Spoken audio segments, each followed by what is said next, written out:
All right, welcome. This is the third episode of the Sqwad Pod. My co-host is. And Paul, what's going on, everybody? All right, and I am Quentin Boss Grande, and we are both of the Gentleman Squad. Whoop, whoop.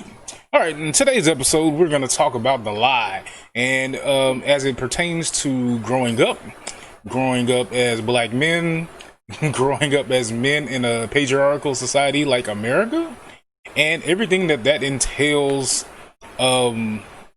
with it. So, anything before I get started with this article I'm about to reference about what do you feel like the lie is with manhood, and just we're starting off there. We are going to get into that, and I know if I start now, so I'm just gonna let you start with the article, and we're gonna rock in. All right, so I also want to preface this with every year in Austin there's this free it's a free symposium, if you will, called Mastering Manhood. I've gone the last 3 years, and it's been an excellent look into how we can redefine masculinity in this new age, post Me Too era, or still Me Too, as a current woke society. If they want to, I wish they would stop making woke seem like a bad thing, because it's not. You're just being more considerate of people's feelings. So every year I've attended this, and this is where my whole evolution of thinking has come to. Also being the father of two boys and seeing how male representation has been hit or miss as far as what I need to lean upon to govern my life. So the article I'm reading from is from richmond.com from 2015. Titles by Joe, it's from Joe Ehrman, is Be a Man, Shedding Light on Cultural Lies. All right, so we're going to skim through it. So Be a Man, emotional illiteracy. The article starts: emotional illiteracy, superiority over women, and violence are not inherently masculine.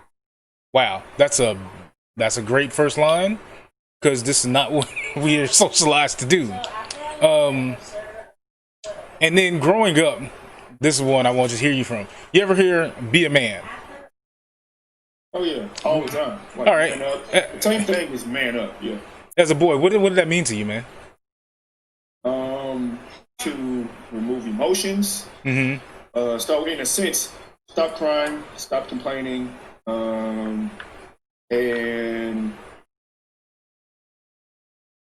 if something is challenging or hard or something like that, in a sense, right? Mm-hmm. To suck it up and deal with it. If it's something that you don't like, suck it up and deal with it. If it's something that's unfair, wrong, hurts, suck it up and deal with it. That's generally what I know man up to be in the terms of me when I was growing up. Yes, and then being confused as to all right, but I'm really hurt. You know what I mean? Like walk it off, suck it up. My emotions are really hurt, but then being told, shut the fuck up. Be a man. You're not supposed to cry. You're not supposed to feel jealous of stuff. But how? When that's a genuine emotion, and I feel like societal wise, denying young boys the need to cry denies a really big emotional release that we have. You know what I mean? Damn, sometimes you just want to cry, and it helps, and then you can work through it. But instead of giving us the emotional currency for that, it's all spent on this one big bucket of man up. All right, and so go ahead. No. So in that same, because that same, I'm gonna let you finish. We're gonna get into all this. Yeah. Okay. All right. And so some more from the article is boys are fed at least 3 fundamental cultural lies about masculinity. Boys learn their first lie by the time they're 6 or 7. That's crazy. They learned it on the playgrounds, ball fields, and during school recess. Boys are taught that their masculine value and worth has something to do with their physical strength and athletic ability. Our culture tends to recognize and reward masculinity according to size, strength, and mentality that encourage competition, winning, dominance over over other males. Now, I want to stop there because it's not just like physical strength, but like intellectual strength. Those people are heralded over. They're treated the same way as like the bodybuilder. You know, you got the big brain mentality. So what we're going to do is show that you're better than everyone else and isolate you, and make you feel superior than everyone else. But even though, you know, it's really harmful, you know, for the lack of better words, it's just harmful, you know, and just to be judged on something like that when some things are really out of your control, you know, like what if you don't have the support system to encourage you to do these physical strength feats of strength, or you know, get your body in check so you can be like that. Or the other side, the intellectual side, is what if you don't have, you're not in that area to where you can get this type of like book knowledge or the higher end knowledge, you know? So then you're, as a kid, you're growing up thinking, I'm not worth anything. I'm not strong. I'm not this. I'm not this. What are your thoughts? One thing for me was, it was almost, as far as the intellectual part, the complete opposite. Growing up, if you were smart, was the wrong thing to be. So me coming from the environment I came from, Right. I was hella smart, bro. Like, I literally, you can go today and talk to my my homie. I call him my brother. Like, he's like really, I'm really close to him. As far as like, we may not be like see each other all the time now. Like, we rarely see each other, but we talk every once in a while. And like growing up, this is one of the cats I leaned on super heavy. We stayed with each other. Like, either I stayed with him or he stayed with me at my house. Like. And not like, oh, I'm spending the night. Like, we lived together. Like, it was, Right. This semester, I lived with you. Next semester, you lived with me because our parents was going through different things. You know what I'm saying? We bounced off of each other and fed off of each other, right? And we were in the streets. We was doing some shit, right? Yeah. But the thing was, not to in that environment. It was like, and not to being smart was almost equivalent to being weak, Right. In the sense that I was super smart. I always wanted to participate. Like, I didn't. One thing about me, I didn't give a fuck about what people thought about me. Even when I was younger like that, I was always the type of person, like, you don't have to allow to kick it. I hated people who, I hated yes men, and I hated cats who just like fronted to be in the group or be with the crew. You know what I'm saying? I'm like, nah, bro, because like either like if you're gonna give me something fake, then, or if you have to be fake to be around somebody, and you can't be yourself, that means that you need to be around them. That's how I always thought, right? Right. But even saying that, I still had reservations with showing my full or embracing full intellectual like discussions with my teachers, or like going into like really like trying to like focus and engage in a topic that like I liked a lot. Like, so I would do it sometimes in class, but not like as much as I really, really wanted to. And the reason I brought up my brother is because I literally helped him graduate high school. And it's too late now, motherfucker. We got our degrees and shit like that. We got our diploma and shit. But like, we had the standardized test, and bro, I'm sitting over, like, we were 2 chairs away from each other, either 2 chairs or 1 chair away from each other. You know, they had the little, you know, when they have the testing, you got to split your desk apart and all that kind of stuff like that. And bro, I'm literally like marking my answers so that he can see it. Like, I'm doing it so that he can see it. And I helped him pass the grade just like that. Like, no lie, because like he knew I was smart, and he knew that because of kind of like where we were at. And I told him, and he came and he was like, bro, I don't think I'm gonna get it. I said, bro, I got you. And that's how we got through it. And after the test was over, because, you know, after you take your standardized test or whatever case may be, you probably got like 2 or 3 weeks left. I think 2 or 3 weeks left in the semester. Yeah. The teacher came to us and called both of us to outside the classroom. She said, both of y'all got all the same right answers and all the same wrong answers. I know y'all cheated. I didn't catch y'all, and I can't prove it. Y'all got away with this one. So why are you talking to me? What are you talking about? We ain't do nothing. But then I hear, we're like, exactly. So why are you talking? Like, okay, like, you want us to know that you know? Like we're gonna say, yeah, we did it. I'm sorry. It's Yeah. like, hell no, we gotta get out of here. Right. You should have called me when you called me, but no. Well, that's neither. Allegedly Yeah. cheating. You know what I'm saying?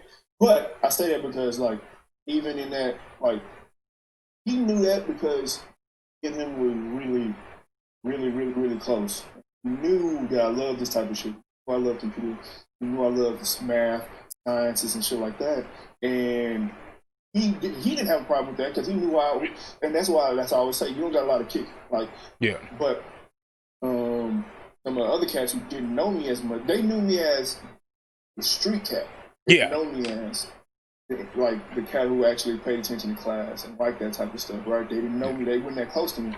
So I would, even though I still would engage in that stuff in class and in school, like I never talked about, like I didn't have intellectual discussions with my homies outside of class. Mm-hmm. Hell, I didn't have intellectual discussions inside of class, especially when we got out of class. We were doing so much crazy shit. Like we didn't talk about this. You know what I'm saying?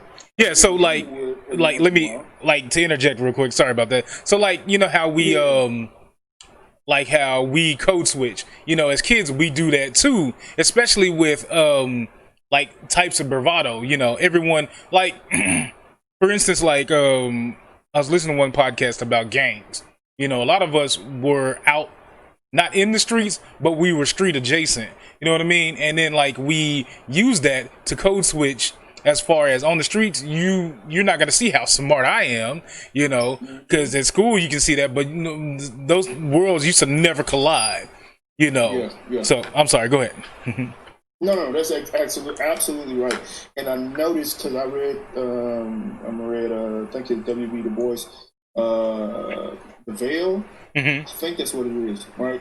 And he's talking about basically having, like the veil is what we show the world, and then we lift back the veil, and that's who we are really. That's who we are when we're with our family. That's how we are, like when how like here or in front of or when I'm at work, I'm not busting out in bombs like hell in the military and at work at Microsoft, right? Not busting out in-bombs. Never, ever would I ever. You know right. I've learned how to cut it on and cut it off.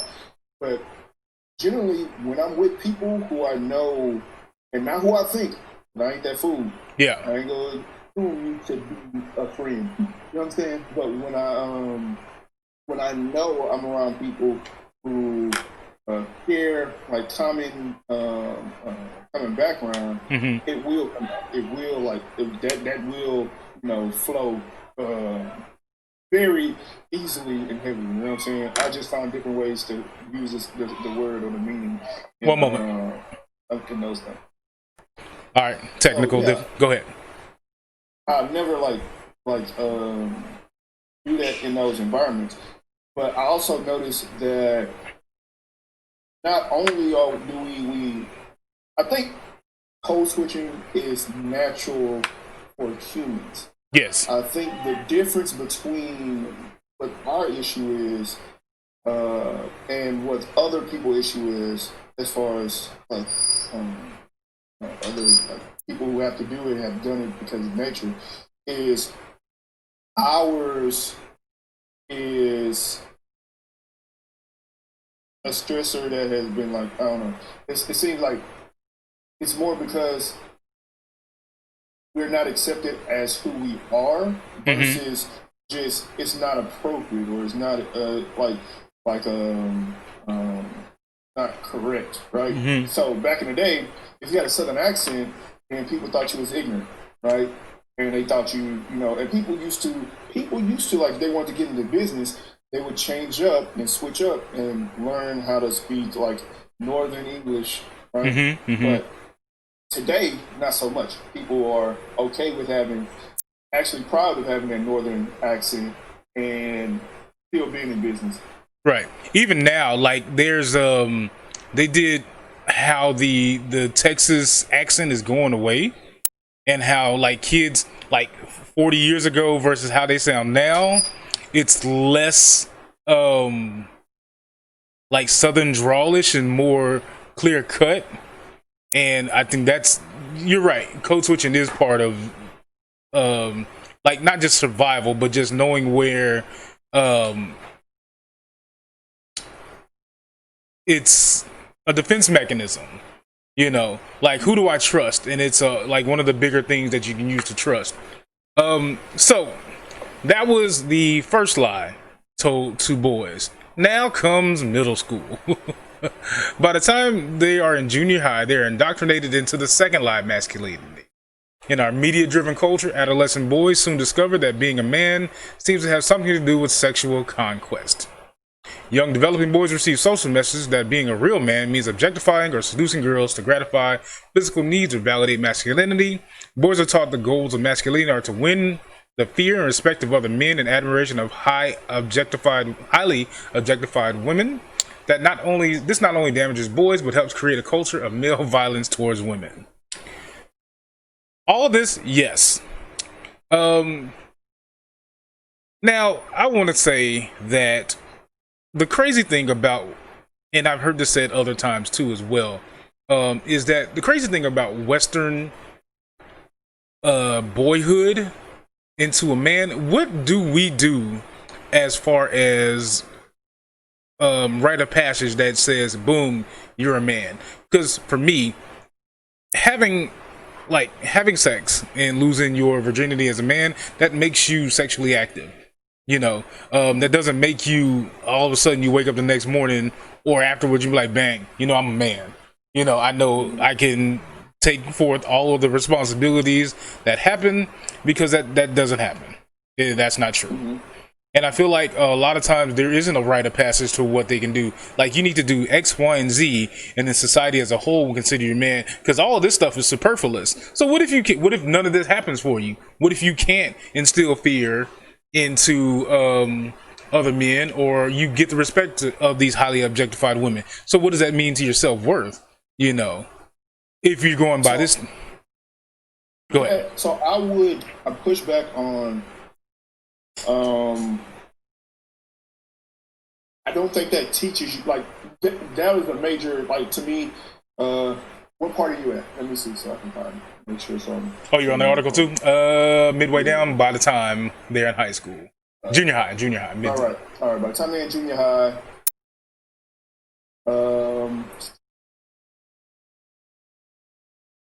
being a real man means objectifying or seducing girls to gratify physical needs or to validate masculinity. So, all right, on that point. Go ahead. Yes, it is pushed super hard to like having more women means that you're more of a man. The more women you have, the more of a man you are. That is something it's like sexual conquest, or like right. Female can do. I remember actually, boom, in college, and this wasn't even in high school. This was in college. I remember I was a promoter, and they called it the Promoter's 50, bro. And what that was, because I get my right. You getting in to do other stuff, and then go ahead. So the thing was, your Promoter's 50 was the smashing 50 chicks who want to get in the club.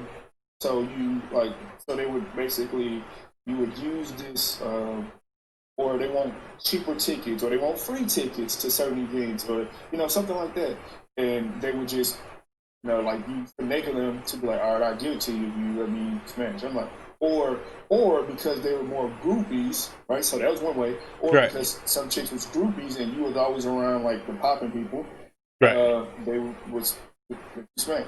That was like when I first heard about it, and I have a homeboy, Joe. Mm-hmm. Actually, me and Joe both was like, bro, that is absolutely stupid as fuck. Right. Saying that 10 years later, now that we're adults, like not adult, right, like fully family men and shit like this, like that is wild. Like who? Okay, but why? Okay, the tickets are free. Just give the tickets free. It's the club. It's the same club. 6 months later, this club is gonna tank. It's gonna be another club. It's gonna be the same place with these $7 drinks. On all right, cool. Just get them in the club. I mean, like, it doesn't make any sense. There's already enough dumb shit that happens at clubs. But that goes to the more, because the way it was looked at was like, more because you smash, more popular you are, the more of the it man, the it guy you are, and better promoter you'll be, right? Or you're not not, doing enough for you. I'm like, I obviously in the moment I didn't agree with that crap. I was like, that's and well, me and Jeff, right? We was like, that's whatever. Yeah. Do our own thing. We still gonna hit our marks like we're supposed to, but that's ridiculous. But that goes back to this, right? Like sexual conquest is kind of like a thing that's pushed, and I get it. But because you think about it, I was sexually curious at like 8 or 9. Right. I remember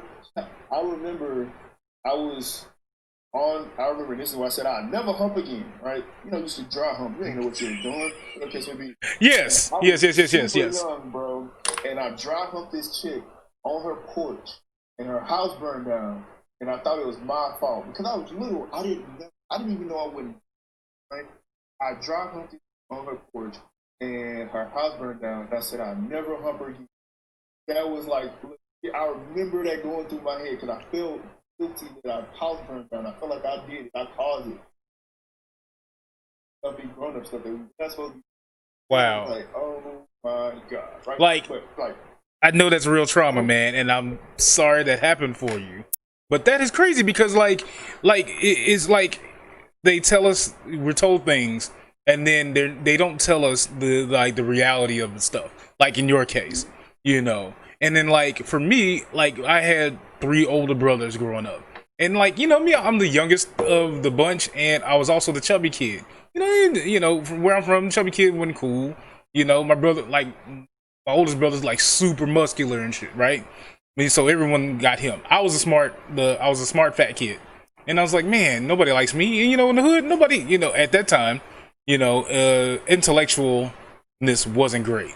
And so I always had issues of self-worth because why can't you look like your brother, why can't you be skinny, why can't you you're smart, but why can't you look good with your shirt off? And so you have all this, and then like I'm saying, man, like I can do your taxes, but I don't look good with my shirt off. So you have that, and then it's just like, and then it's not like it's twofold. Because you want to be in love, you see all the things on TV. You see the rom-coms. You want that, but the reality hits you in the face is that like that might not be you because you're fed this this whack blueprint of what your life should be. It's like I'm gonna go out, smash a bunch of chicks, and then I'm gonna be the man. But at the end of the day, what are you doing? What kind of seeds are you sowing? You at the end of your day, and you go to where you die, you pass on, you go to whatever perspective afterlife you go, and you get up there and be like, yeah, I smashed a bunch of chicks. But what did you do with your life? You smashed a bunch of chicks and just let them get in the club for free. All right, but what did you do? That's what I did. I'm a man now. No, not really. Right. I think that's I don't know where, like, I don't know, like how that, I ain't gonna say came about because it's kind of, I think they've been around for a long time. I don't know. Right? But it's more like, it's just like, I don't know. It's like, it's right up there with like people lying on their piece, man. Like and that's like to the other point, you want to get the fear or the respect of men by, like the locker room talk. And that's that's another one. Like when people like, oh, locker room talk. If you heard somebody like that talking in the locker room, they weren't doing that stuff. Like it's I get it, it's all to save face and to show people that you're better than, but ultimately once you get past that and you look like, you have to get past that. There's things you do in your youth that you look upon and you be like, damn, that was shameful. But I think that's go ahead. My point. I think that's my point about the locker room, or that's my feeling about the locker room talk crap that everybody kept trying to use, or that came out. I don't know what made it big, but people kept saying that it was just locker room talk. I'm like, when Trump said you just grab him by the pussy. Oh, that's when it came out? Yeah, when he said, the women, I just grab them by the pussy. Like, what? Okay, so absolutely no, right? Like, you can say this locker room talk. Okay, are you in the locker room every day? No. No. Like, No. locker room talk, that's when you in high school, middle school, Right. as a child trying to impress people. Right. And you're on this journey of sexual discovery. Yes.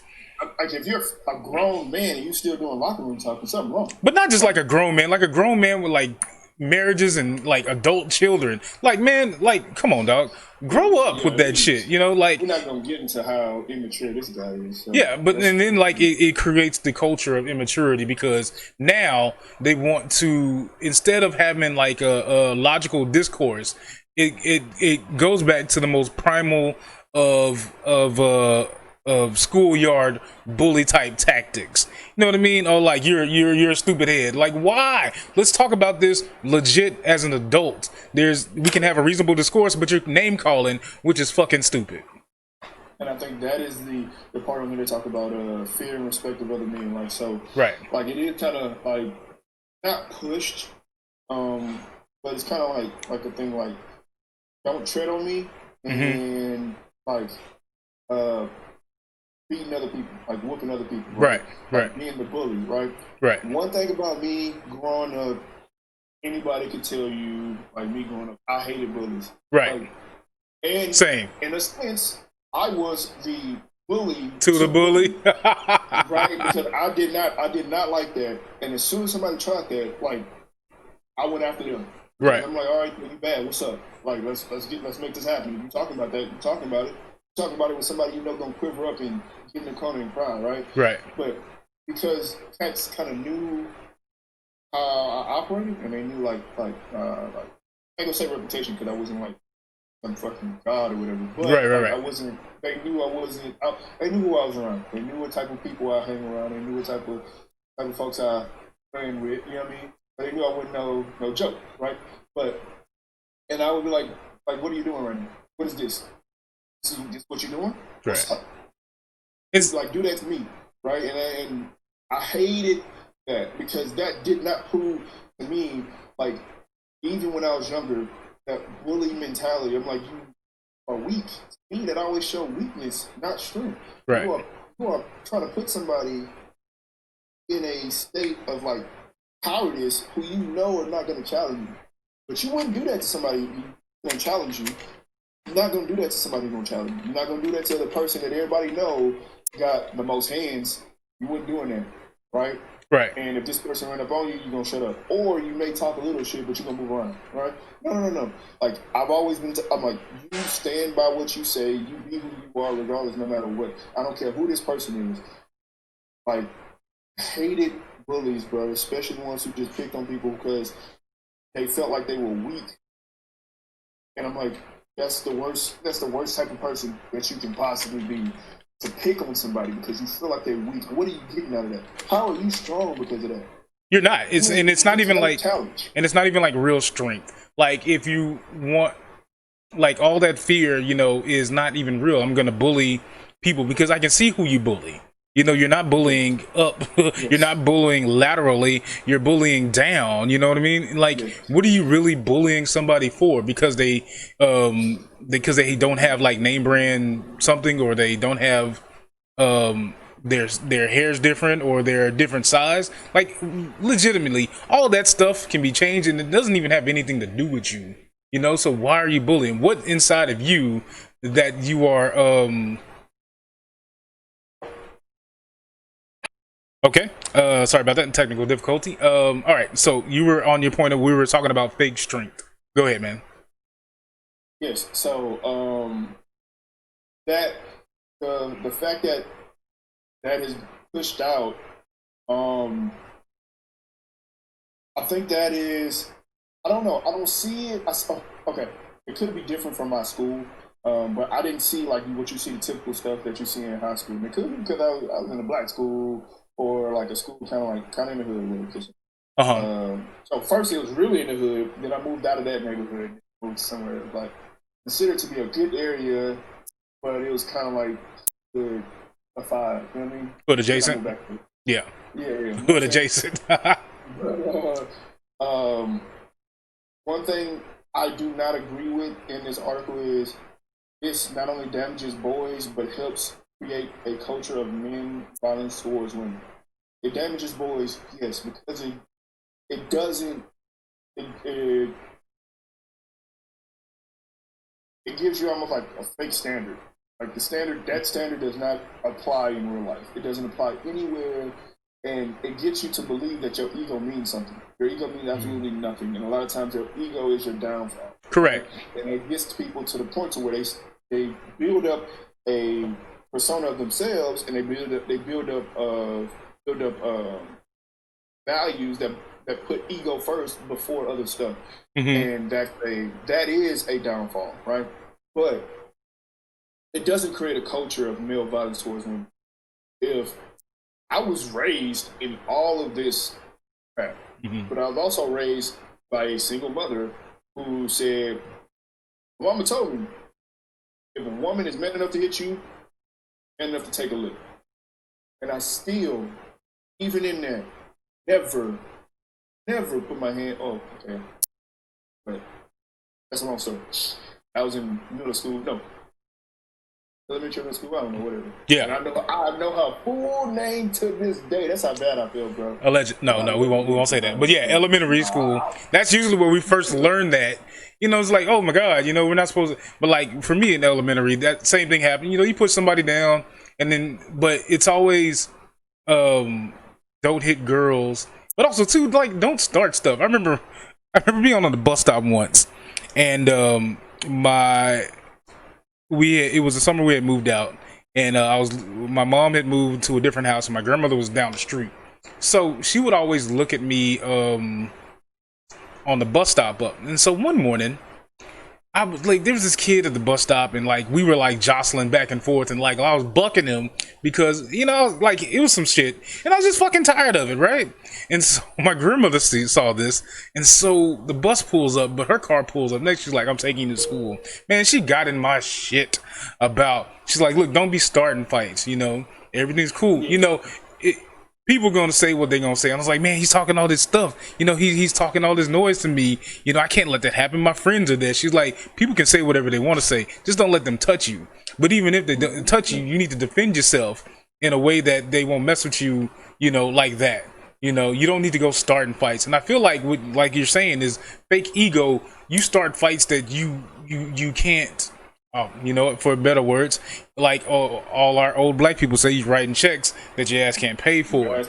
You know, and like, you know, and then and also too, your ego is so built up on this false emotional currency. So when it comes time to cash them reality checks, you can't pay up. You know what I mean?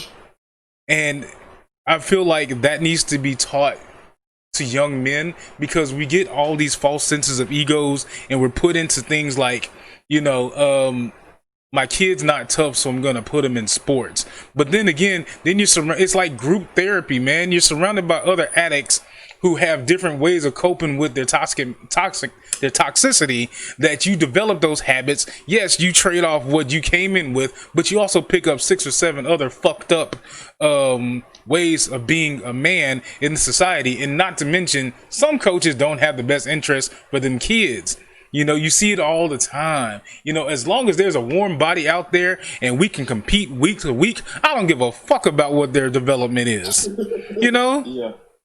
And like, I think that goes to what you just said, like, made me think about that in a moment, is that not necessarily being taught, like, it's not necessarily that we have a culture. So it's like a duality, right? Like, I believe there's grown men who are still children, who haven't grew up, right? Who still believe their ego is the only thing that matters, right? Right. And these grown men also sometimes influence kids, right? Or, you know, or the ones who teach these kids these things, right? Right. But I also know that there's another set of grown men who realize all that shit don't matter. Like, all that stuff that you was doing, all that does not matter. I'm going to teach you the real, what's actually required, and how you actually should operate. Because I say that because where I learned the value of what you just said is, you don't start anything, you only finish it, But Yeah. I really learned that is my old heads who were like,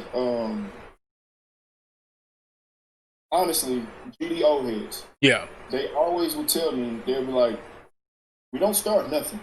Yeah. We will finish it, and we will put a point on it when we finish it. Right. But we don't go out here starting anything. And these men, right, who oftentimes society like to write off, all that kind of stuff like that. They taught me some of the most important thing in my life at that time that helped me get to where I'm at today, right? And part of that was don't start anything. Mm-hmm. You're not hitting women unless she like about to hit you with like a crowbar or something like that. Don't hit women, right? And my even though my mom said that, she said you just don't hit women, but my mom also was like at the same time, if she hit you, you hit her back. They was like, nah, she can hit you, she not gonna knock you out. Right. Right? It's almost impossible. She not gonna knock you out. Right. When she about to hit you with like a crowbar or a bat, and you just doing that to get her off of you and get her away, you don't hit women. Like a lot of the values that I grew up with and that I learned came from old heads when I was heavily active with Folk Nation and GD. You know what I'm saying? Right. And the craziest part is what I've noticed is those grown men who had not grown up, who were still kids. The reason why they were so influential, looking back, the reason why they were so influential was because they were grown people, kind of a step out of where we were at, doing what we thought was the cool thing to do at the time. Mm-hmm. So them telling us that it was cool and this is what we're supposed to do played more heavily a role than somebody who was my age doing it. Right. Like, man, I'm gonna be like him. One, he got a car. Like if you're in freaking middle school or something like that, he got a car and he's doing all this, right? Right. And they're not struggling because somebody's always taking care of people like that. You know what I mean? Yeah. Like I have all this because I'm fucking selfish and I'm not paying bills. You know, I'm not taking care of my responsibilities. I have all this, but in the middle of the night, you know, when you go to sleep, man, they're probably looking at themselves like, dang, I'm really not that. And those are the ones who fall the hardest and take the most people with them. Yeah, because you don't, one, those cats that they're influencing don't see that bad part. Right. They don't see none of that. Right? They only see the part that people want to show. And two, they often seem to be around younger people more often because older people don't want to deal with it. Right, and you can get away, and they can get away. It's a power dynamic. You know, I can get away with that. And also, too, with that being said, you know, I've heard the same thing you've heard growing up. It's like if she hits you, hit her back. But also, too, what that is, it's like a further lie that they're telling you, like domestic violence is all right. And it's not, man. You know, if you're in a situation, male or female, man or woman, female. I hate that. It just sounds just ugh. Anyways, if you're in a situation to where it's a domestic violence situation, the you need to surround yourself with people to get out of that situation, because no one needs that emotional hurt or that physical hurt, because that's not real love. And that's what a lot of times in these first two examples, they're not even showing you the way to get to real love, unconditional. You know, all of this is like, if I have a nice car, the women will love me, you know, but that doesn't. So then what happens when you don't have the nice car? You know, your house is made with bricks, but it's on a sand foundation. So when the waters of life come in, it's just gonna wash away your foundation because you ain't got shit, you know. Well, I think these few points are what they're talking about are things that have been told to little boys. So one, it is important, don't get me wrong, Right. The points are important in a sense, but what they're telling them to get to those points or not, right? So you think about it, right? Right, it's very vague. Yeah, right. So it's saying you have to show your masculinity, boys are taught to win fear and respect of other men and the admiration of highly objectifying women. No. What this is, okay, so what this concept should be, or what that concept should be in teaching young men, is to it's about respect, right? Mm-hmm. So when they talk about like putting fear in other men or dominating over other men, it's about respect. So Right. for me, respect, what I think this part goes to is earn your respect. Mm-hmm. Mm-hmm. And the way you earn your respect is by knowing your shit, standing up for yourself, Right. being a man, like standing up for yourself, not allowing people to push you around, Right. but at the same time having the compassion to understand that you have to protect others, and doing like you have a responsibility to protect others, and not just as a man, like because whatever, but like you have the responsibility to protect others. Respect, get respect. That should be what's taught, right? But only thing that's taken out of that, all that other stuff is taken out, right? The protect others, right? Mm-hmm. Because if I got to whoop somebody's ass to protect somebody else, then I'll do that. Right. In the extreme circumstance, like if I have to, then yes. Exactly. Standing up for yourself, right? So if somebody's trying to, somebody's challenging me, trying to, and they're in the wrong, they're trying to bully me or something like that, and not saying that I started and nothing like that, but standing up for myself, again, what's all the values of those things are taken out, but the only thing that's left is the fight. Right, So, the fight. I gotta whoop somebody's ass. Yeah, that's all I gotta do. No, that's not what's saying. I'm gonna go Friday, go get drunk and whoop somebody's ass. No. Right, exactly. And then being good and being so concerned with being an expert in whatever you decide to do. I don't give a what it is. I don't care if it's you being a chef. I don't care if it's you being a mechanic. Being an expert in your field gives you respect among other people in your field. Right. You know what I'm saying? Right. And in a sense, that's kind of like what they're trying to, I guess that's like, I ain't gonna say that's what they're trying to say, but that's what I feel should be put in place of conquering, and having all these. Right. Because they're just speaking about what is pushed on. What you're saying is, this is what it really should be. I feel that. I think that's where, in a sense, where it could have come from. And then those young, naive, old men who didn't grow up, who stayed around and became more influential on these younger cats and young brains, they took all that good shit out, all the shit that they were supposed to build, the shit they were supposed to actually build the building blocks, and they just left the fucking, the explosions, the car chases and explosion. Yeah. What do you mean, right? Because, in a sense, yes, ego, like, if your ego is, I must be, like, I have to do my best and be great, that is good. Right. I have to push harder, I have to do good, because not only me, but the people after me are going to stand on my shoulders. Right. And see, I feel like that's when you realize that you are a fully realized man, is knowing that not only do I need to provide, not just, like, in the present, but what's coming after me. And like to your greater point is that those adult child men don't even, they don't have the mental facilities or the emotional capacity to put forth that out into the world. All they're doing is leaving a wake of dummies in their place for the better sense.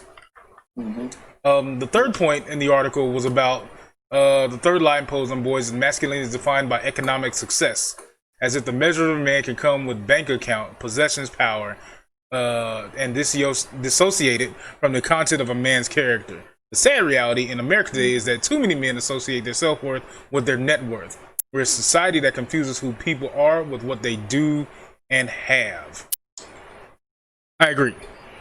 Because you can... America. That's America. Okay, I think that's Western civilization, or like the global. What is it called? Global. Basically, the world today. Right. That's living off of money, basically, and corporate greed. Yeah. And that's sad too, because there are people 2 generations ahead of us who were emotionally rich and didn't have nothing, but they contributed way more than what their bank accounts did. And even then, like, that's another thing too, is like that's we're in this episode we're talking about the lie. One of the lies I remember is like you get your money and then you spend it because you can't take it with you. But what about all the money that you gained and how that can set up the people after you? You know, I'm gonna spend all my money, you know, because I can't take it with me. But what about those?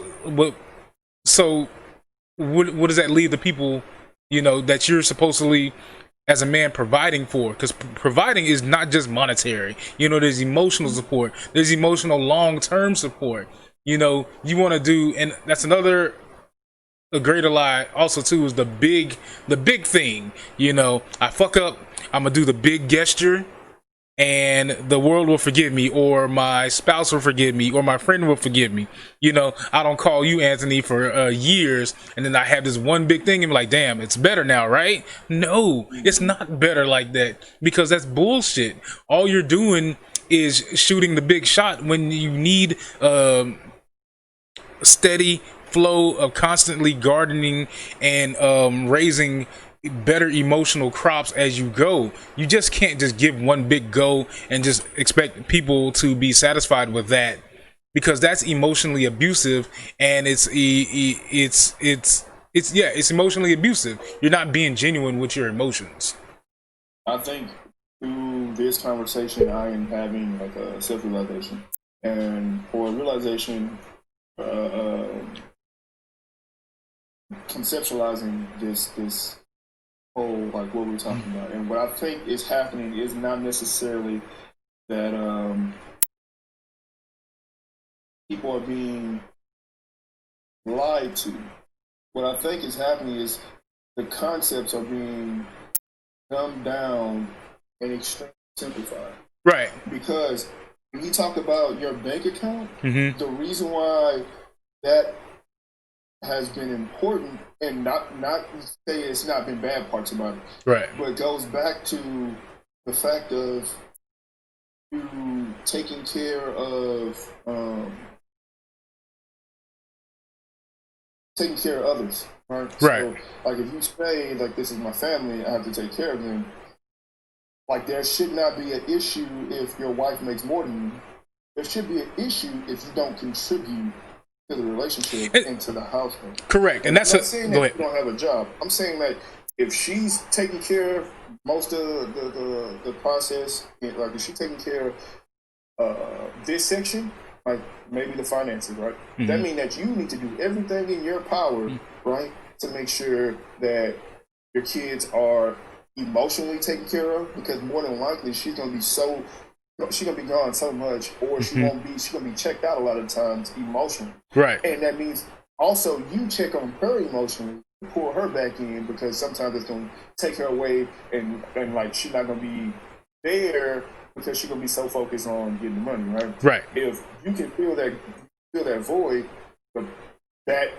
that is your contribution. That is like not right. That's what you're providing. You're providing the other, not just monetary. Exactly. Right. And I feel like a lot of that has got bastardization with like the like how people believe the scripture so much that it doesn't. It's like it's set in stone. Like it can't evolve. Like masculinity has evolved. There's been times when, when like growing up, I never saw like my brothers raised their kids. By themselves. And I never saw that before. And then like the more I get into it, the more I've seen like there are examples of, men being sole providers and stuff like that, But also too, like even and we don't see that. And then like a lot of times when you are the sole provider or the money maker, a lot of the ego is being played, especially the men that, or just in life that, you're the sole provider, then you have all the power, but it doesn't work like that, man. Because like power fluctuates. You don't have 100%.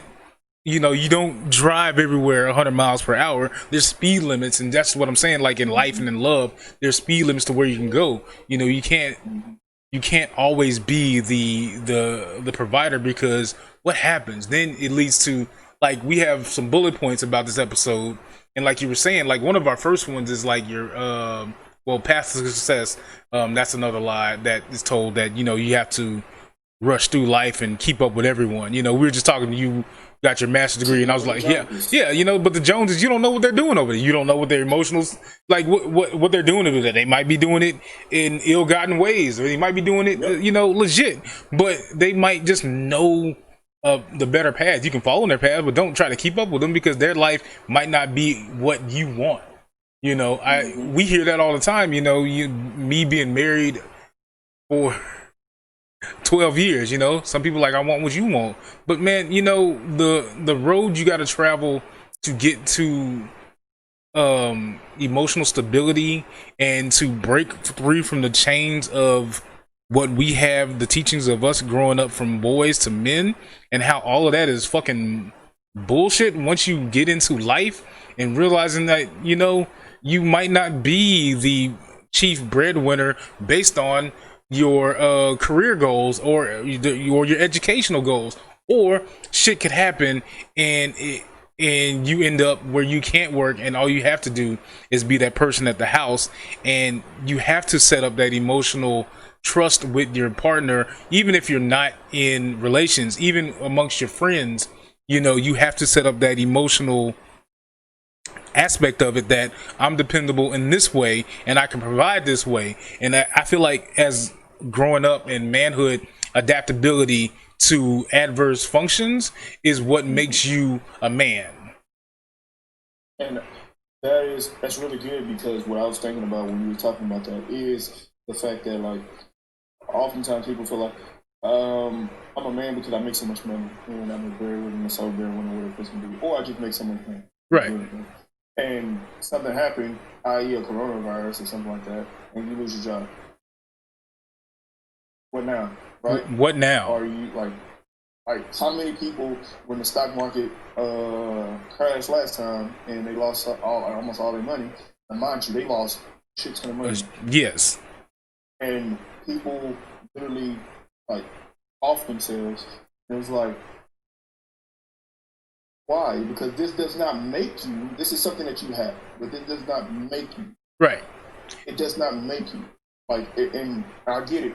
There should be way more relief, because when all this stuff happening, I don't know how that should work. I don't know how this works. But right. I'm saying like you offering yourself shouldn't, because if this is all you are, the same thing about having like the best job, whatever it can be. If this is all you are, you lose it, then what are you? If you're nothing without this, and you're nothing with it, like you're hiding behind it. That was, yeah, and even in like that phrase was thrown into some of the things that we're shown as little boys, like the superheroes. You know, like your superheroes, is he, or are they better with the suit? Are they the same person with the suit or without? Because are they truly that person? Yeah, and then like another lie is like, I feel like is, you know, I make money, this is who I am, I'm the chief breadwinner or whatever, I make all this money, I got this nice job, is that the reality is a lot of people, and COVID has shown that, are a missed paycheck, 2 missed paycheck, a month missed paycheck away from being in poverty. And if you're not built for that poverty, or to deal with that, or to like downsize, then you're going to be in a lot of emotional trouble. One of the next bullet points is the lie of ignorance is bliss. And this is just like, why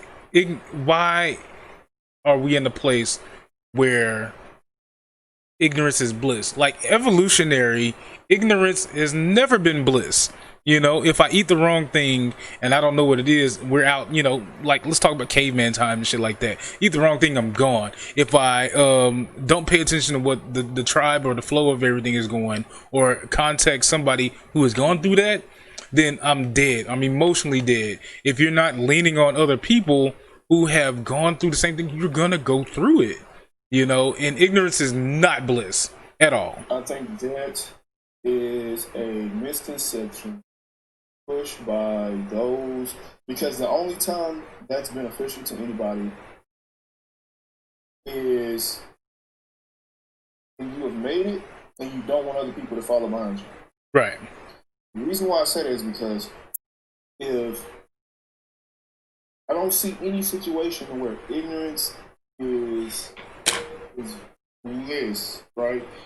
Not saying that you should know everything, Right. but me, I'm the type of person like I am a seeker of knowledge. I like to find different stuff to learn. Mm-hmm. I like to I just love learning. I love trying new stuff. I love finding out about new stuff. Right. And having like a ready, kind of like a, may not be, I'm not an expert in everything. It's impossible, right? Right. But I like kind of having like a flexible knowledge base where I should be able to engage in some type of, in a general discussion about almost anything. I don't really follow sports. That's on me. I don't know. It just Don't feel bad about that because I feel with that too. But I would play it. I would rather play it, right? But I can't sit there and watch a game unless it's like popping. I'm talking about. I'm talking about like Super Bowl. I'm talking about motherfucking the backflips over folks' head. Like I can watch that. Right. I can watch that all day long. Right. But like just a traditional regular game, I'm like, bro. Like for the most part, y'all are doing nothing. And I learned that the same thing me and my boys can do in the park. Right. You know what I mean? But like growing up too is like how in my journey, like being a young father and then being young and married, learning how little people's like ignorance was bliss for a lot of people because they didn't want to change what society viewed you as like, especially now how I wanted to be a more present father. I remember talking to older cats that I worked with, and like one guy was like, yeah man, you know, you trying to take time off to be with your kids and stuff. I was like, yeah man, because I'm trying to be a father. And he was like, yeah man, shoot, I missed the first 3 years of my kid's life because I was working. I was like, no man, that's dumb. Like not dumb, that's really judgmental, but that's not what I wanted for my life. Because you know, when you get to a certain point and you want to be a father, you know, and you want this life, you're like, this is what I wanted to be, because we're trying to raise the child and be the father that we never had.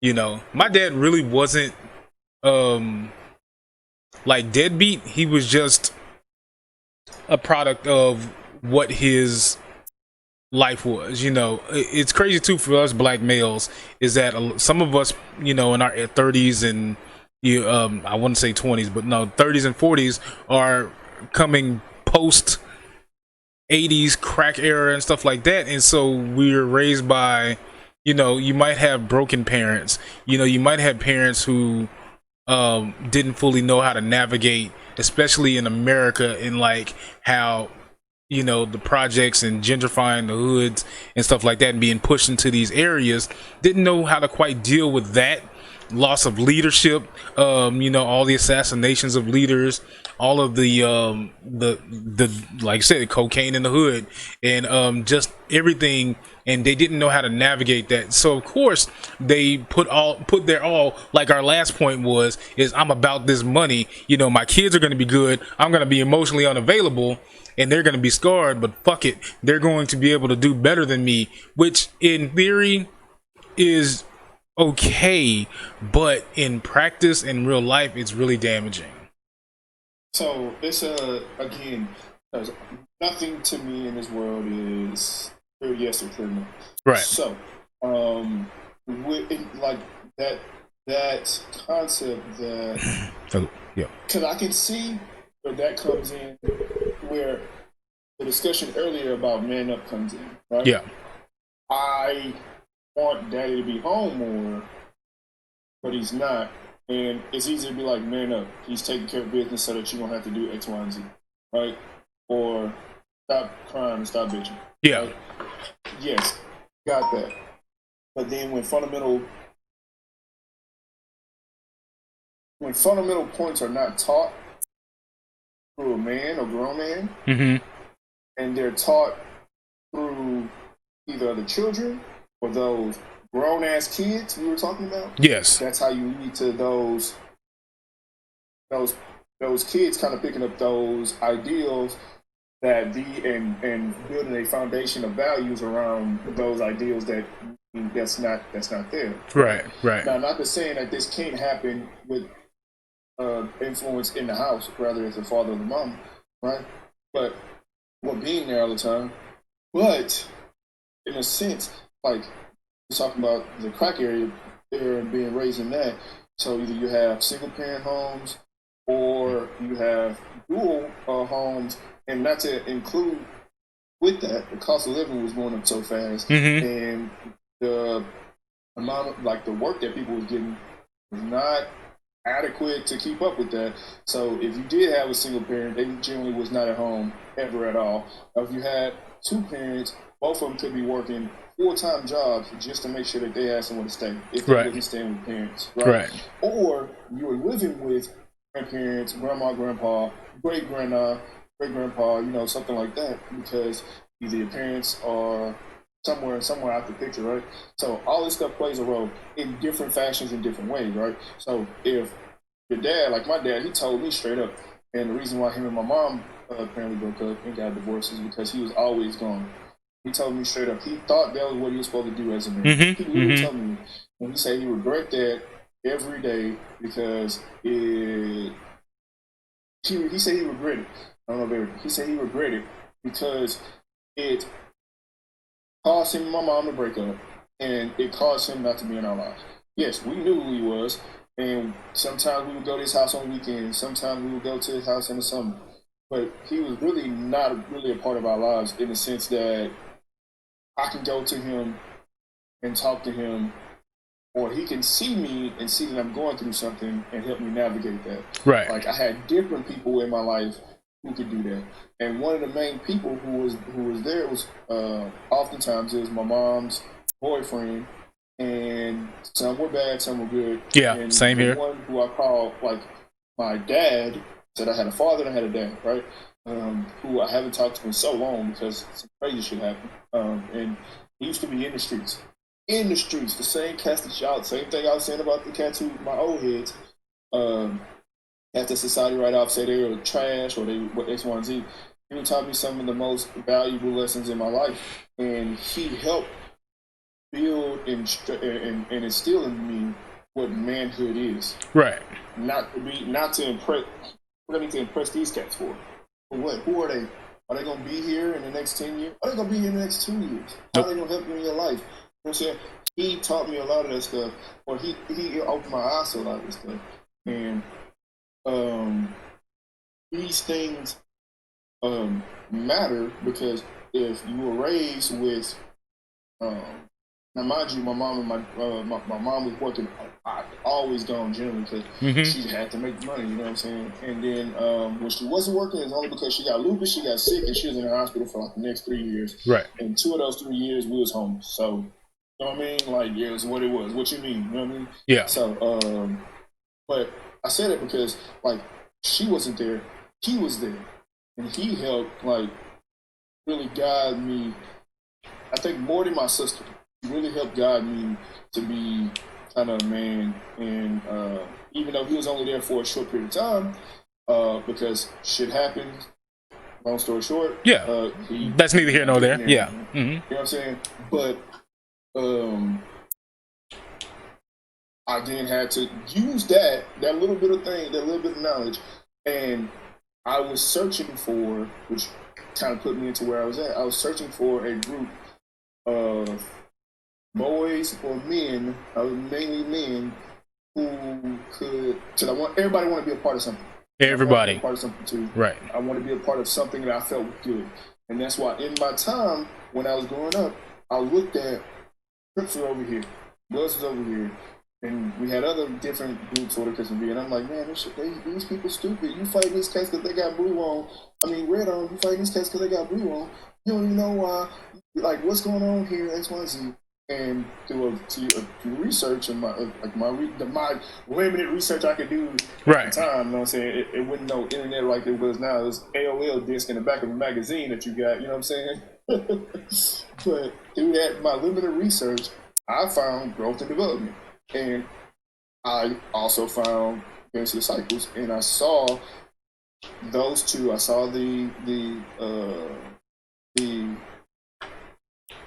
what what what I valued and what I saw and what I liked and what I want to do, and I said, okay, I want to go this way. I don't want to go that way, and that's where I decided to go with. Right? I hear you. How it ended up, it didn't matter, but the fact that like a lot of this stuff comes from like if I was lucky to have the right people come into my life at the right time. If you coming from a family who was extremely hit and you wasn't lucky enough to have somebody come in your life at the right time, but you were extremely hit by the crack epidemic and stuff like that. Yeah, her mom died because she was trying to cold turkey hair on. You know what I'm saying? And you like legit, you can't do that. No, you can't. No, yeah. Medically weaned off, and she was just trying to be strong, and she. That's another. Oh my God, that's another one. Yeah, that's another one. You gotta be strong. Yeah, and for me, like ignorance and bliss, it made me realize how like if you didn't know anything growing up, like and also too like not paying attention to who came before you. You know, my grandmother was a housemaid for the majority of my life until she couldn't. You know, my mom cleaned buildings and stuff like that. And so like me seeing that and like I know my mom wasn't I got to see her victories as she went. You know, she used to clean buildings and like the days that I was sick from school, you know, she would let me come to the building that she was cleaning and I was sleeping like the closet and shit like that. But I knew that my mom was tired and because she worked all the time. You know, my dad was not there emotionally or supportively because, you know, like drugs was a big thing, you know, and like it was easy, you know, drugs I can escape. You know, I don't have to worry about that because there's some things that he hadn't forgiven himself for. So as a growing up, you know, I mean, I still talk to him today. You know, it's not like anything like I don't hold anything against him because growing up and you get to a point to where you're like, you know what?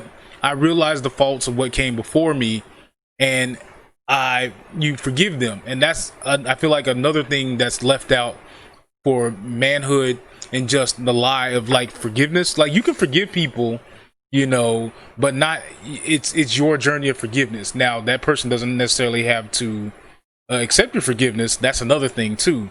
But seeing how my mom worked hard, it led me to be that workaholic, you know. But then I didn't, without having the guidance of it, you know, you turn into that workaholic, you know. And they got to the point where it got really bad and all I was doing was staying at work. You remember, like, if the sun's shining and quitting's working, and like, you know, that didn't, once life started happening, once Jimbo was born and once, you know, we started getting to a better place in my marriage and like doing stuff and like going on trips and stuff, like I wanted better. Like now a job for me is it pays the bills and it gets me to be able to provide for my kids to these memories.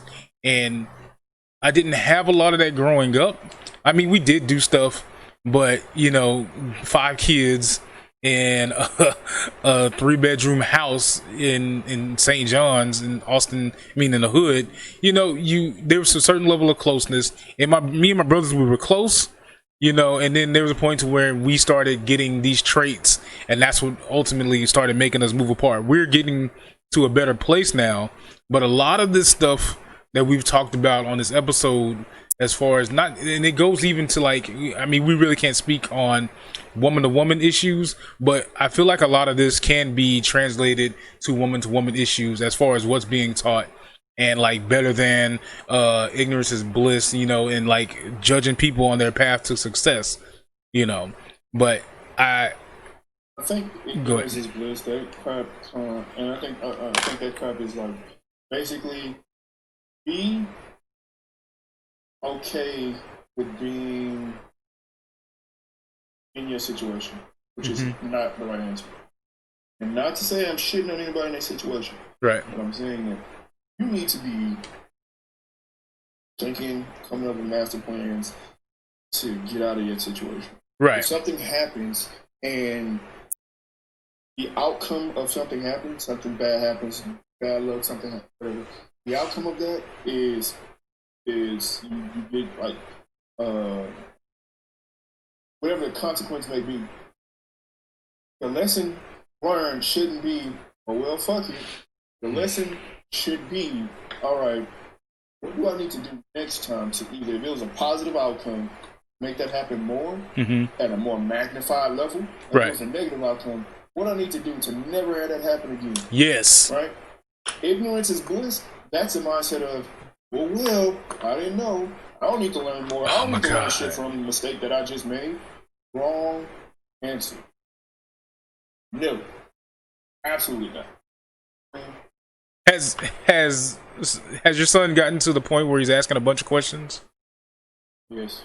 See, and like that's another thing too. Like growing up, you can't be ignorant. You have to constantly learn. Like I was telling my Punchy, my youngest. You know, I told him the story about Achilles' heel, and I was like, look, he was this great warrior, and because his back of his leg was hurting. I was like, yeah, that's your Achilles' heel. So it turned to that, right?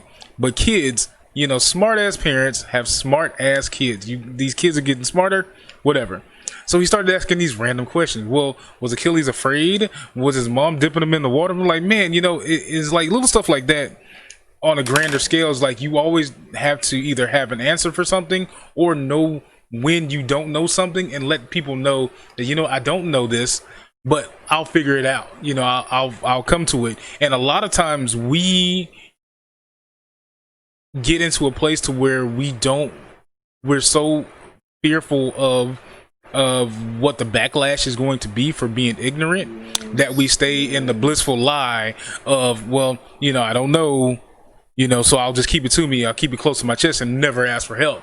And that's that's been like a guilty thing of mine for not asking for help. Because, you know, if you ask for help, for me growing up in like the areas I've grown up in, and they were like, well, you don't know nothing, so maybe you don't deserve this. And that's a really fucked up way to go about teaching somebody. Because why would I ask questions? You know, oh, you don't know. Well, I'll just find it out myself. No, you don't know this. Well, you don't need to be here then. Like how? Like how do you jump to that conclusion? Yeah. I think that's perfect. It goes into. I think it relates closely to the fact that like being in school, being educated was like, or like caring about education or seeking that knowledge was kind of frowned upon. And I think mainly it was frowned upon because a lot of people were ashamed of not knowing stuff. So, because I noticed this, people would rather not know something and say nothing about it, and admit that they don't know something, ask the questions to get the answers, because then they felt weak. Yeah. Right? And because they don't want to ask the questions, anybody who do, shame them. Yeah. Some type of way. So it's like, really, you are doing what you feel like you are projecting what you feel like other people are going to do. Yeah, projection's really bad. Yeah. Yeah. And a lot of times they come from like, I'm not getting this. I've tried in the past and I had a bad teacher. I had a bad person who was supposed to help me get through this. I didn't know it, and they treated me like shit. They shamed me. So I don't ask questions. If I don't know it, I don't need to know it. Right?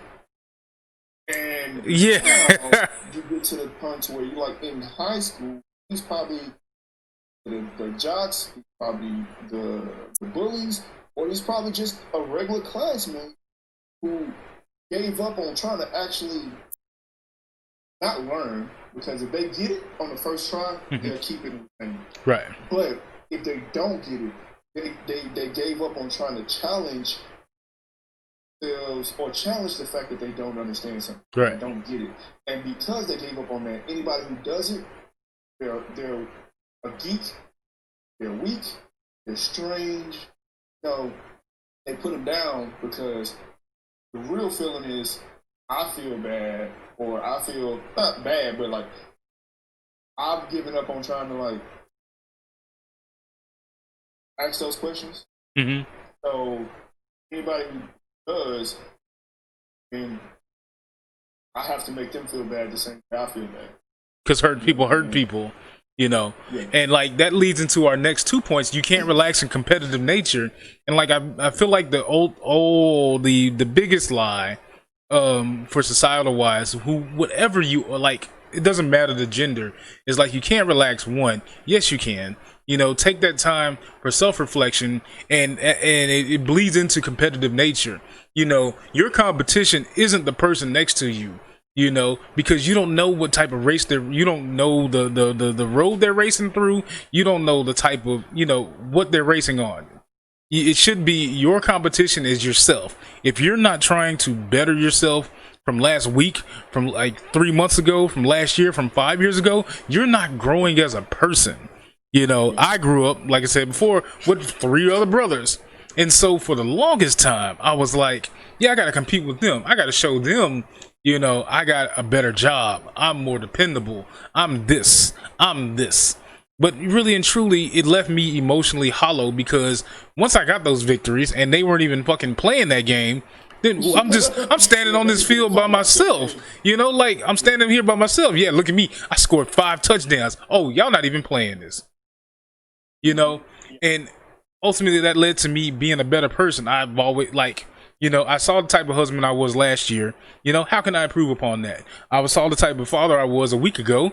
How can I do better this week? How can I listen to my spouse? How can I listen to my wife better? How can I attain to her needs? How can I be a better dad to these 2 children who are growing up? And that's the self-reflection of my new age of being a father versus what I was taught is crazy, because you look at your child and you see the mixture of your husband or your wife at that age in their life.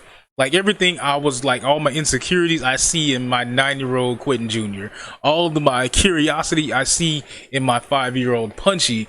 And all that leads to is like, I need to be a better person. And yes, it sounds like I can't relax, but the relaxing you can. What you can't do, I feel like, is not try to better yourself. Yeah. Again, that goes back to my concept that nothing is black and white. So, yes, I'm gonna give you how I fit into all that, right? So I feel like when I was training for an internship with Microsoft, I felt like I couldn't relax. Like I could not. I had to be relentless. I had to go, bro. I was in grad school and I was taking like additional 6 extra hours and just prep for the internship interview. Yeah. You know what I'm saying? The technical interview, a software engineer technical interview is relentless, especially at like a freaking big corporation like Microsoft or Facebook or something like that, right? Crazy. And I felt like I could not give up. And in a sense, that was true. I couldn't rest or this week. But what I think has to happen is not the fact that you cannot rest. It is that always, like, you're never going after the exact same goal, right? Right. So you hit goal points, you make it, and then you identify your next spot that you're going to aim for. Find it, lock on, and fucking fire. You aim, right? Yeah. And in that, I think there is times to where you have to relax, come out of that, relax, and stress, right? Yes. Don't. One of the biggest things that we haven't talked about, which we can talk about right now, we're going to pick up my diploma, is mental health, which we don't. Like the black community is like, it's almost like right. That's going to our last point. Yes, go ahead. Right, but that people don't tell you this, or people don't like show you, or like other kind of stuff like this. In my personal, I haven't like looked at it and thought about it and like identified yes or yay or nay what it could be, but taking at like relaxing, stressing, and calming down allows you to be more productive when you come back. Yes. Right? And it's necessary to do it as part of a good cycle, right? So you can ramp up hard as hell, go, or get the things that you need to qualify for it, right? Or basically find where you need to aim, find your trajectory, identify all the requirements, ramp up, go hard. Once you get to a good point, either a stopping point or a halfway point or a checkpoint, you relax. Take that time to relax, de-stress, start over. It should be a cycle. Can't stay in ramped up mode all the time. Yeah, because you'll burn out on that. And like, I was that man when I was going for the top rung at the retail place I worked for. Won't say any names this time. But like I felt like, I was doing 13, 14-hour days, going home sleeping for 2 hours, coming back doing the same thing. I remember it got to the point where when I moved to Austin, I got put at a place like in Bastrop. So I was driving 300 miles a week, back and forth. Man, I would do 13-hour days, drive an hour to there, drive an hour back, sleep, see my kid, see my wife. It used to, I get home and everybody in the house is asleep. And I got tired of that. What really messed me up is when I had an accident in broad daylight. I blinked and boom, I was in the back of somebody's car. And like that fucked me up, man, because I was like, what am I really going after with this? And then like even like hearing and talking to the people in that area, they were like, all this, and it still wasn't good enough. And I was like, yeah, I don't want to do this no more. Then like went on my first cruise with my wife, and I saw the ocean, in the middle of the night. You get out on the ship and you look and all you see is nothingness, but in that nothingness you saw peace.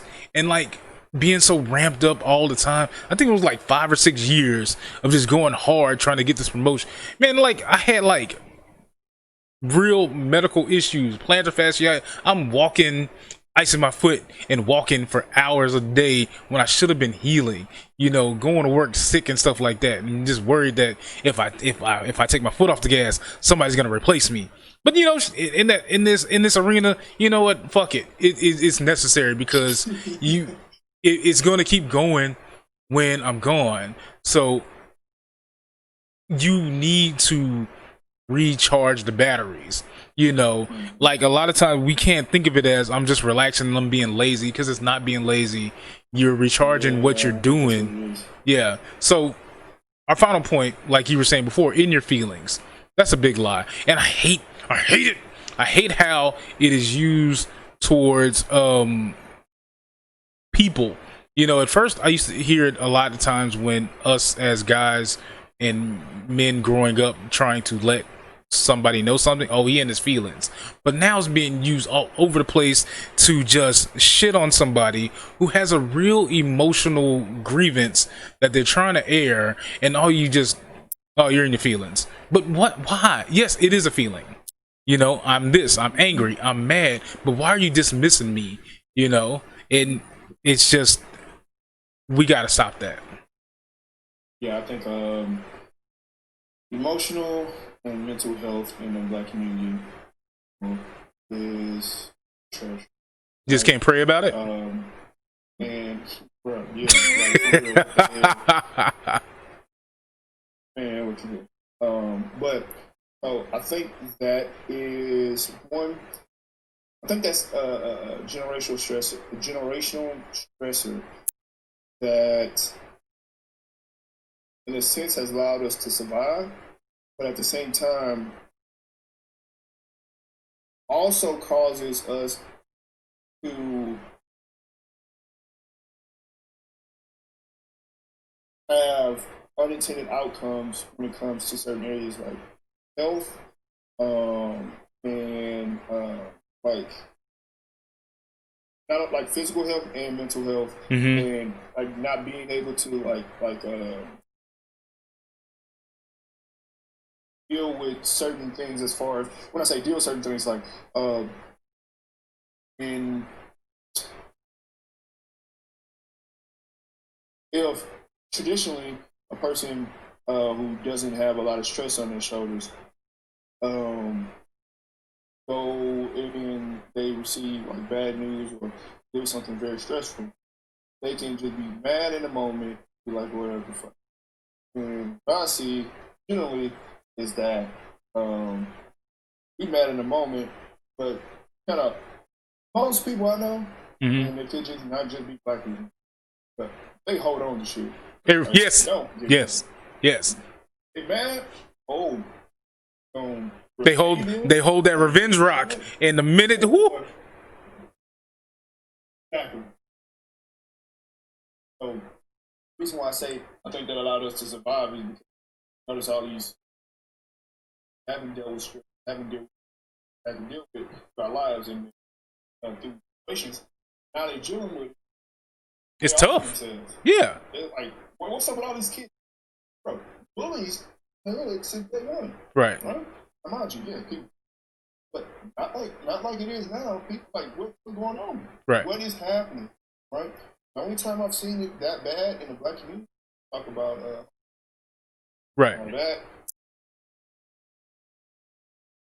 regular shit like bullying. Yeah. Right. And that's not and we're not going to schools and shooting up schools.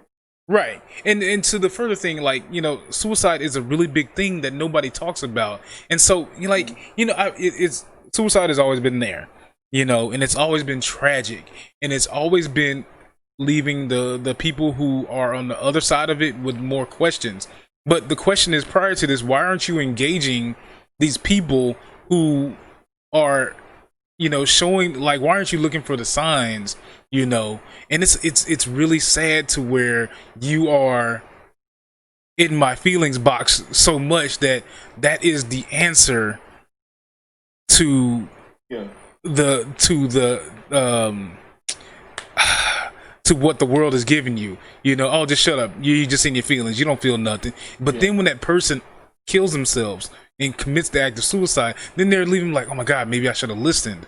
But why would you? But why are you saying you're in your feelings? And mental health needs to be talked about,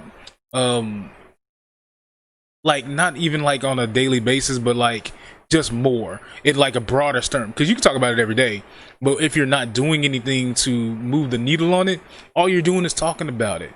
You know, you know, and then I think it's good to talk about it. Because I think that that is the first thing that we need to do as is talk about it, normalize it. Then that's not it, right? That can't be it.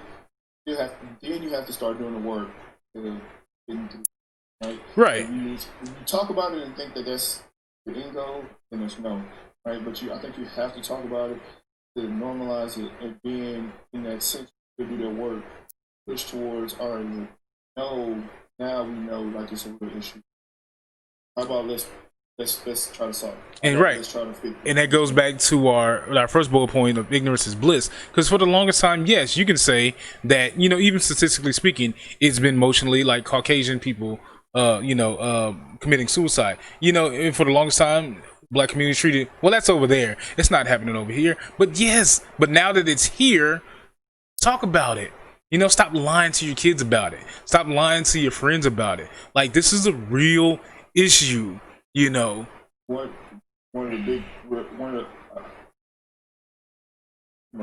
not gonna stay on this one long. But a big thing in black families or societies is like rape and pedophilia. People don't talk about it. Because I know so many people that have family members, myself, by uncles, grandfathers, stuff like that. Right. Not even may not been raped, touched, whatever. right? Something along those lines, right? And I'm not one of those like cats putting on facts who like is pedophilia random up. No, but what I'm saying is it has been a big issue in the black community, and because we go really quick to pray about it, man up, or Ignorance is bliss. ignorance is bliss, then it it just it goes nowhere. Right. No one's able to deal with those feelings. Nobody's able to deal with those emotions in a healthy way. And it's kind of like, and now you have this person who's emotionally harmed in the past, got to grow up. They've dealt with it, they suppressed it, they did whatever they had to do with it, but it still affects them. Now they got to grow up and they have to deal with it. Now, I've never been the type of person just like dwell on their emotions, but I am the type of person who say you have to deal with it. And if you have to dwell on it for a moment, dwell on it in the moment to help you conceptualize what the problem is so that you can express that, start working through it, right? I do not like the idea of, like, I don't want, like, when I hear man up, like, and that's why I say everything is like, everything has a positive, not positive, negative, but like, there's gradations, you know what I'm saying? So, yeah. Man up, like, no, you have feelings, you have emotions, and fucking cry, right? What I don't want you to do is sit there feeling sorry for yourself and staying in that state. Yes. No. Yes. In that state, identify what's going on in that state. What helps you get through it in that moment is you crying and going through it and doing all that kind of stuff. That's cool, and I respect it. I'm gonna give you your time to do that, and I will help you and support you in doing that. But you will not use that state and stay in that state and use that state as a weakness. Yes. You better use that as a strength. You need to take that state and turn it around and utilize whatever you just went through to your benefit. Yes. Not allow somebody else to control you because of what happened. Right, and a lot of times people get in those states and, you know, they weaponize it, you know, like feeling sorry for yourself is cool in the moment. You can do that. But prolonged periods of that, there needs to be your circle needs to be in a place to where you can seek out that help, and you can't be ignorant of what is there for you. If you don't feel comfortable like with telling somebody, then journal, you know, their answers. There's like, you know, is it October? I think October, September is like mental health awareness month. You know, there's all these social workers, psychologists with these degrees who are trying to pay off these student loans that are waiting for you to come talk to them. And in the state of Texas, it doesn't matter, you because of the Affordable Care Act, you can go to any psychologist as long as they take your insurance and pay whatever copay you are. Go sit on somebody's couch and figure your shit out. You know, sitting on the couch helped me with my hero complex. You know, marriage counseling helped. You know, because there's some stuff. You know, there's arenas that you don't know how to fucking navigate. You know, and if you're not going to sit, and all this bleeds back into uncovering, you know, bringing truth to the lie that you can't be ignorant with your life. You can relax. Wise man takes advice. Yes, you know, the wise man knows his fate. The fool merely finds it. You know, in your feelings, don't be afraid to be in your feelings, because your feelings are valid. You know, I'm scared, I'm tired, I'm sad. Those are valid emotions, and don't let anyone invalidate your emotions with that bullshit about, they're just in their feelings and being dismissive. I'll give you the final word. Really, my whole idea behind the lie is there's a duality. I believe in general, the things that have been taught is the stripped down, dummy, Barney version of what it was meant to be and what it's supposed to stand for, how it's supposed to and grow them as a person. Mm-hmm. What we're left with, we're learning this dummy version and living a life and building foundations of morality on these stripped down ethics and morals. You know what I'm Right. saying? And that's absolutely the wrong thing to do. I think we're starting to see more of that now in our generation, because I believe our generation are looking deeper. They are looking for answers, like real answers. And that's good and bad, because then you find people who go super, super far, like the freaking Israelites, folks and stuff like that.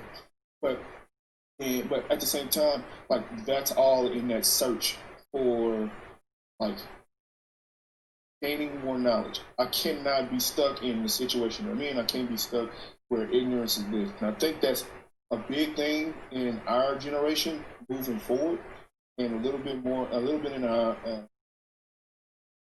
generation, I would say. And our parents' generation was more like, this is what it is, we just been working. Right. And we like, nah, fuck that. This can't be what it is. This can't be. This better than this. We're gonna make something happen. Yeah, we're gonna make something happen. We gotta make something. I like that. But nothing is black and white. Everything has been a spectrum. And I believe identifying and navigating that spectrum is difficult, but owe it to ourselves, generation, to not always be right, but always reflect and build upon what we're working in. And I mean, navigating those spaces, sometimes you get it wrong, sometimes you get it right, but identify that, make the note, keep pushing. I like that. That's amazing. And we'll end the discussion about the live there for this podcast, episode 3 of the Sqwad Pod. Now, check us on Wednesday, where we'll recap the PlayStation Sony event that's going on. We'll talk more about AMD and whatever pops up in the next couple of days. And once again, I'm Boss Grande of the Gentleman Squad, and here with my boy Ant Powell, and we are signing off.